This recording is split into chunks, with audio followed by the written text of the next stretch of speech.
जय श्री कृष्णा, राधे राधे। स्वागत है आपका आपके अपने चैनल द रिलीजियस लाइफ में। कान्हा जी की कृपा आप पर और आपके परिवार पर हमेशा बनी रहे। दोस्तों, आज के वीडियो में आप सुनेंगे कनकधारा स्तोत्र का पाठ। कनकधारा स्तोत्र का पाठ माता लक्ष्मी को प्रसन्न करने के लिए और धन धान्य की प्राप्ति के लिए करने वाला एक बहुत ही चमत्कारी पाठ है, जिसको करने से माँ लक्ष्मी स्थायी रूप से हमारे घर में निवास करती है और ऋण मोचक भी इसको कहा जाता है। अर्थात यदि कर्ज में आप डूबे हुए हैं तो इस पाठ का आप निरंतर श्रवण करिए या पठन करिए, आपको निश्चित रूप से कर्ज से मुक्ति मिलेगी और स्थिर लक्ष्मी की प्राप्ति आपको अपने घर में मिलेगी। तो चलिए आज हम हिंदी में सुनते हैं कनकधारा स्तोत्र का पाठ। जैसे भ्रमरी अधखिले कुसुमों से अलंकृत तमाल तरु का आश्रय लेती है, उसी प्रकार जो श्री हरि के रोमांच से सुशोभित श्री अंगों पर निरंतर पड़ती रहती है तथा जिसमें संपूर्ण ऐश्वर्य का निवास है, सब मंगलों की देवी भगवती महालक्ष्मी की कटाक्ष लीला मेरे लिए मंगलदायक हो। जैसे भ्रमरी कमल पर मंडराती है, उसी प्रकार मुर शत्रु श्री हरि के मुख की तरफ बार बार प्रेम से जाती है और लज्जा के कारण लौट आती है। वह समुद्र कन्या लक्ष्मी की मनोहर दृष्टिमाला मुझे धन प्रदान करे। जो सब देवताओं के अधिपति इंद्र के पद का वैभव विलास देने में समर्थ हैं, मुरारी श्री हरि को भी अधिक आनंद देती हैं और जो नील कमल के समान मनोहर जान पड़ती हैं, उन लक्ष्मी जी के अधखुले नैनों की दृष्टि मुझ पर थोड़ी सी अवश्य पड़े। भगवान विष्णु की धर्म पत्नी श्री लक्ष्मी जी का नेत्र हमेशा ऐश्वर्य देने वाला हो, जिसकी पुतली तथा बरौनिया अनंग के वशीभूत हो। अधखुले नैनों से देखने वाले आनंद कंद श्री मुकुंद को अपने निकट पाकर कुछ तिरछी हो जाती हैं।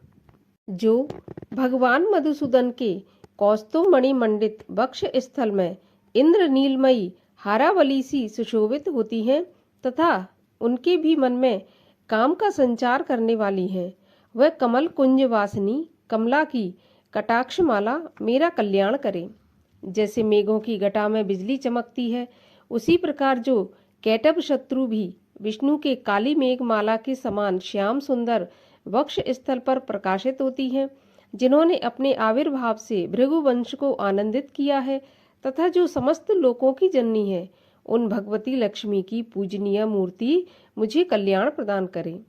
समुद्र कन्या कमला की वह मंद अलस मंथर और अर्धोन्मीलित दृष्टि, जिसके प्रभाव से कामदेव ने मंगल में भगवान मधुसूदन के हृदय में प्रथम बार स्थान प्राप्त किया था, यहाँ मुझ पर पड़े।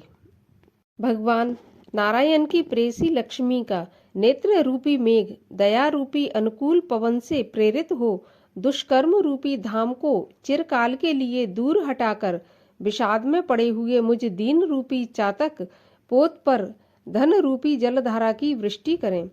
विशिष्ट बुद्धि वाले मनुष्य जिनके प्रीति पात्र होकर उनकी दया दृष्टि के प्रभाव से स्वर्ग पद को सहज ही प्राप्त कर लेते हैं, उन्हीं पद्मासना पद्मा की यह विकसित कमल गर्भ के समान कांतिमती दृष्टि मुझे मनवांछित पुष्टि प्रदान करें।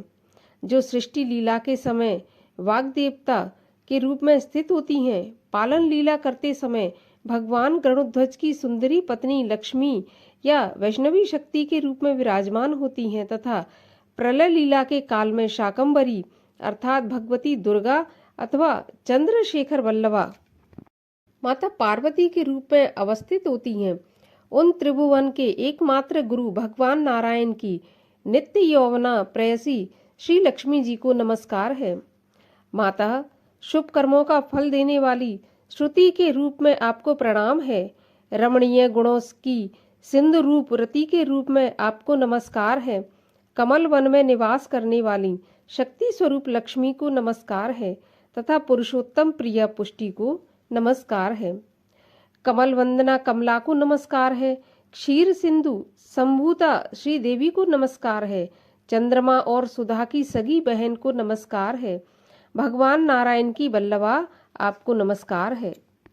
कमल के समान नेत्रों वाली माननीय माँ आपके चरणों में की हुई वंदना संपत्ति प्रदान करने वाली, संपूर्ण इंद्रियों को आनंद देने वाली, साम्राज्य देने में समर्थ और सारे पापों को हर लेने के लिए सर्वथा उद्यत है। वह सदा मुझे अवलंबन करें। मुझे आपकी चरण वंदना का शुभ अवसर सदा प्राप्त होता रहे। जिनकी कृपा कटाक्ष के लिए की हुई उपासना उपासक के लिए संपूर्ण मनोरथों और संपत्तियों का विस्तार करती है। श्री हरि की हृदयेश्वरी उन्हीं लक्ष्मी देवी का मैं मन, वाणी और शरीर से भजन करता हूँ। भगवती हरिप्रिये, तुम कमल वन में निवास करने वाली हो। तुम्हारे हाथों में लीला कमल सुशोभित है। तुम अत्यंत उज्जवल वस्त्र, गंध और माला आदि से शोभा पा रही हो। तुम्हारी झांकी बड़ी मनोरम है। त्रिभुवन का ऐश्वर्य प्रदान करने वाली देवी, मुझ पर प्रसन्न हो। दिग्गजों द्वारा सुवर्ण कलश के मुख से गिराए गए आकाश गंगा के निर्मल एवं मनोहर जल से जिनके श्री अंगों का अभिषेक संपादित होता है, संपूर्ण लोकों के अधीश्वर भगवान विष्णु की गृहिणी और क्षीर सागर की पुत्री उन जगत जननी माँ लक्ष्मी की मैं प्रातःकाल वंदना करता हूँ। कमल नयन केशव की कमनीय कामनी कमले में अकिंचन मनुष्यों में अग्रण्य हूँ। अतएव तुम्हारी कृपा का स्वाभाविक पात्र हूँ। तुम उमड़ती हुई करुणा की बाढ़ की तरल तरंगों के समान कटाक्षों द्वारा मेरी ओर देखो। जो लोग इन स्तुतियों द्वारा प्रतिदिन त्रिभुवन जगत जननी माता लक्ष्मी की स्तुति करते हैं, वे इस भूतल पर महान गुणवान और अत्यंत सौभाग्यशाली होते हैं तथा विद्वान पुरुष भी उनके मनोभाव को जानने के लिए उत्सुक रहते हैं। इस प्रकार कनकधारा स्तोत्र का समापन यहाँ पर होता है। कनकधारा स्तोत्र का श्रवण और पठन हमें रोज करना चाहिए। इससे हमारे जीवन के सारे जो आर्थिक संकट हैं वो पल भर में दूर हो जाएंगे। बोलिए माता लक्ष्मी की जय। बोलिए जगत जननी जगदम्बा भगवती लक्ष्मी महारानी की जय।